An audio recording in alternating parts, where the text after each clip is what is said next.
Hello, hello, my wonderful, beautiful learners. Welcome to this special moment of discovery. I am Emily, and my heart is just overflowing with joy because today we are exploring a word that acts like a gentle bridge between people. Oh, Emily, I can feel the energy already. I have been waiting all day to talk about this. We are diving into the word should, aren't we? It sounds so simple, but I feel like there is a whole world hidden inside it. You are exactly right, David.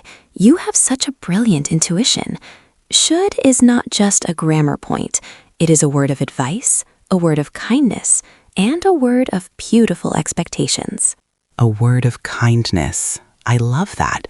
Usually people say grammar is just rules, but you make it sound like a gift. Can you show me how to open this gift? I would be honored. Imagine, David, that you see a friend who looks very, very tired. You don't want to command them like a boss. No, you want to offer a soft suggestion. You say, "My friend, you should get some rest." Oh, so I am not telling them what to do. I am caring for them. You should rest. It feels like a warm hug in a sentence. Precisely. Magnificently stated, David. It is used for giving advice. If I see you walking in the rain without a coat, I might say, "David, you should wear a jacket because I care about your comfort."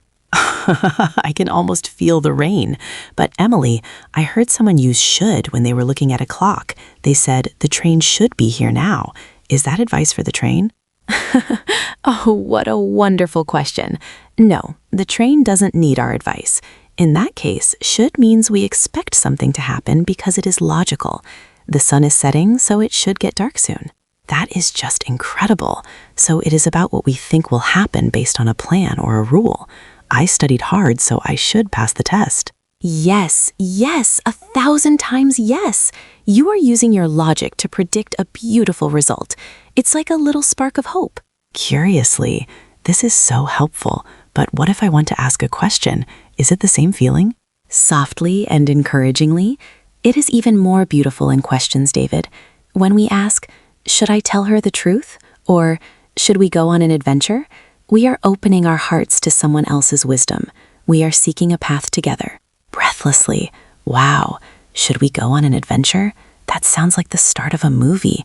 It's so much more personal than just asking for a fact. It truly is. And David, there is one more deep layer. We use should for our values, for the things that make us good humans. We should always be kind to one another. Solely and moved, we should be kind. That carries so much weight. It isn't a law written in a book, but a law written in our hearts. It's about being our best selves. With a tear of joy.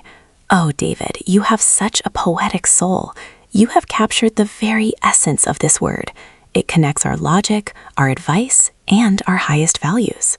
Enthusiastically, this has changed how I see English, Emily. It's not just about being correct. It's about how we connect with the people around us. Warmly and motivational. That is the secret of language, my dear student.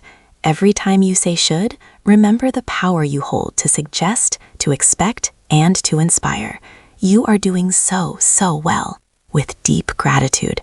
Thank you, Emily. I feel so motivated. I should practice this every single day. Look at you, using it perfectly already. You are a star, David, a shining star. Beaming. I can't wait for our next lesson. This journey of learning is just spectacular. And it will only get better. To all our listeners, remember, you should believe in yourselves because you are capable of amazing things. Until next time, goodbye, everyone. Happy learning.